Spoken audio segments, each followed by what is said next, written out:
Thank you, Professor Faiz Abdullah. I would like to thank ISIS Malaysia for having us here today. It's always nice to have some honest exchange of ideas between friendly countries and people, and I think Turkey and Malaysia have a real special relationship when it comes to emotions and feelings and closeness. And I hope these interactions can contribute to concrete synergies for both countries. And beyond our two countries, I think there are a lot we can do for the rest of the world together, inshallah. At Ibn Khaldun University, which is a social science research university in Istanbul, with only about 2,000 students currently, established about 10 years ago, and we have more than half of our students, graduate students, because of our focus on research. We try to contribute to raising social science and humanities intellectuals, because there is real lack of bright minds going into these fields nowadays. In Turkey especially, we find the best and the brightest through their parents, through their school advisors, being directed into medical studies, engineering studies, computer sciences, whatnot. And there's a lack of some bright minds trying to get a handle on problems facing humanity. That's why I think in Turkey, at least, we are trying to contribute to having more bright minds become researchers and faculty and scholars in the field of social sciences, so that we can sort of try to talk about these issues facing us, the world. I mean, now, when is the last time we had a good idea come about and affect big societies, big, number of people?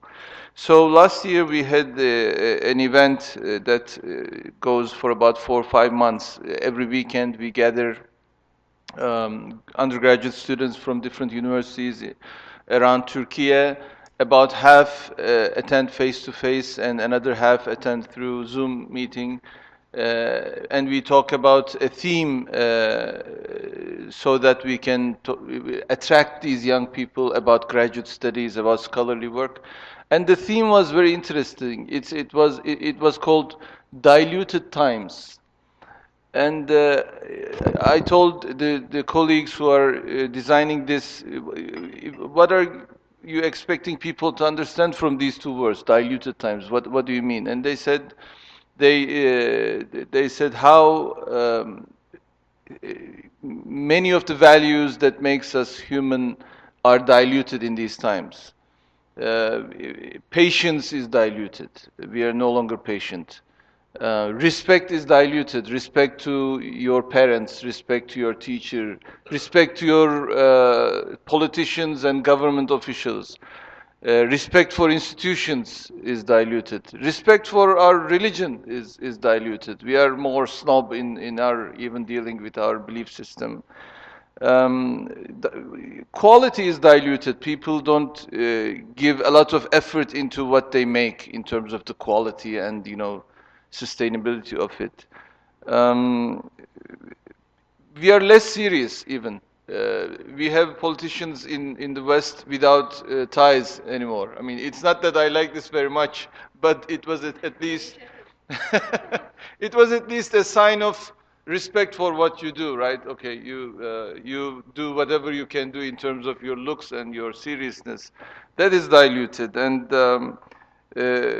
compassion is diluted. I mean, people are increasingly less and less compassionate about each other, and individualism prevails. And so we are really living through these diluted times, and it doesn't give a good signal about our future, our humanity's future, and that's not very. Uh, I mean, it's very. I think what we are going through becomes more normal when you think about these things. That we have more instability, we have more wars, and we have genocide, and online and live and everything. And we have, as Professor Faiz just noted nicely, the rules-based order is upside down or no longer, whatever you put it in a way. And Turkey, in these diluted times, I think has a claim due to its heritage and history and background to achieve some change, bring again some seriousness, some quality, some compassion back to the worldly affairs. And obviously, it didn't happen out of a vacuum. I mean, with the coming to power of AK Party governments and my father in 2002, we tried to reconnect with our heritage and past, because the Republic in 1923 was founded upon a denial of our past, a disconnect with our culture and heritage and identity, and it really put us in an awkward position socially, and created many fault lines politically, sociologically, in many dimensions, created many issues for us. That's why we had many coup attempts, we had many internal strifes, we had difficult foreign relations with our historical, neighbors, and what we call the geography of the heart. We have a word in Turkish called gönül. Gönül is technically heart, but heart in a very emotional and romantic way. So it doesn't have a real English translation. We call it our gönül geography, which is the lands and people that we feel emotionally close, that we love. And Malaysia falls in that gönül geography, I am glad to say. And so we have reconnected with the Balkans, we have reconnected with the Middle East, we have reconnected with the Northern Africa, we have reconnected. I mean, during our War of Independence, after the First World War between 1921 1923, we had people from Afghanistan sent us their gold, from Bukhara sent us their gold, so that we won this war against the Greeks and the European powers, obviously. And so we now turned our face back again to these people, to these masses who supported us during our difficulties, but then we sort of turned our backs to them in this claim of becoming westernized. And in the end, we realized we were westernized only by the looks, but really in terms of science, technology, scholarly work, we were left behind. In industrialization, we were left behind. So again, to come back to 2002 and AK Party governments, we had to start by reconnecting and really gaining again that historical depth that our history and our heritage brings with it. And it's obviously taking time. Not all of our population still identifies with this story. It's a challenge, but I think increasingly nationally this is becoming our normal, because I think it is the normal. And so this sort of puts us in a central country position in the world. We call it a regional power sometimes, but really Turkey as a country that can claim authority in its region and in the world. And we see how this is reflected in our president's claims to the world being bigger than five, protesting about the UN system. And no other country is making an issue out of this, if we think about a sizable country like Turkey, and claiming that a fairer world is actually possible, and Turkey being one of the highest givers of humanitarian aid in the world in terms of per capita spending and percentage of GDP. So Turkey is claiming some things verbally, but then putting its money behind it, so to speak. So we have these diplomacy tools, institutions like Turkish Cooperation Agency, which is our development aid agency, our diaspora agency, Yunus Emre Institute, even our NGOs who are big givers of humanitarian aid, and it's not actually it's very grassroots, by the way. Not the rich people of Turkey are givers. It's really grassroots. It's really the middle class and who are giving. For instance, Kurban is coming, the Eid of Adha, and only the Diyanet agency, Diyanet's foundation, Vakıf of Diyanet, the religious affairs authority of Turkey has a foundation. It's a global Vakıf. Last year, they have collected more than 600,000 cows for the Eid globally in different countries. So it's a huge effort supported by our population.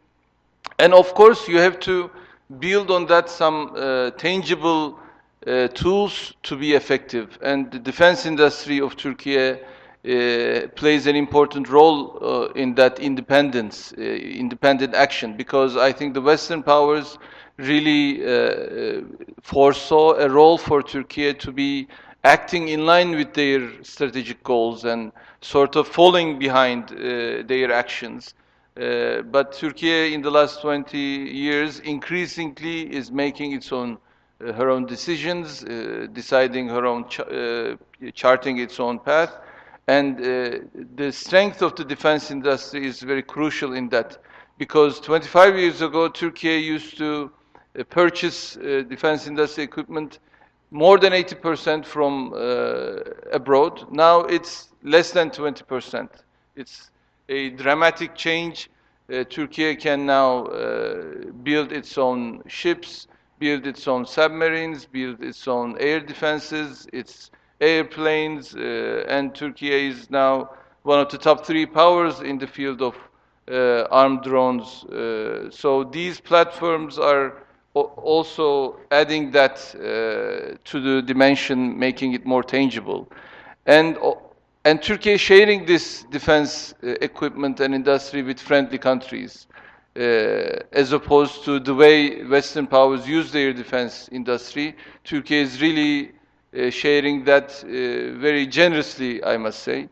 And also constructing Turkey as a knowledge diplomacy hub globally, with constructions like the Antalya Diplomacy Forum, or Turkey has become a real venue for these international meetings because of its location, because of its ease of access, because Istanbul being the best connected city on earth with its new airport, and because everyone can still come to Turkey, whereas you cannot go to London, some people cannot come to New York, some people cannot go here and there. So this is also complementing that central country role of Turkey in the global affairs. And obviously, the contribution to this idea of the middle corridor, because Turkey claims to be a better alternative to all the other options where you have more complications. And of course, that needs a lot of investments into infrastructure for transport, infrastructure for internet corridors, and investment into the computer industry, etc. Let me stop there, and then we will continue with the questions and answers, give more time to making this a transactive sort of exchange. Thank you. Thank you very much, Excellency Bilal. Yeah, thank you.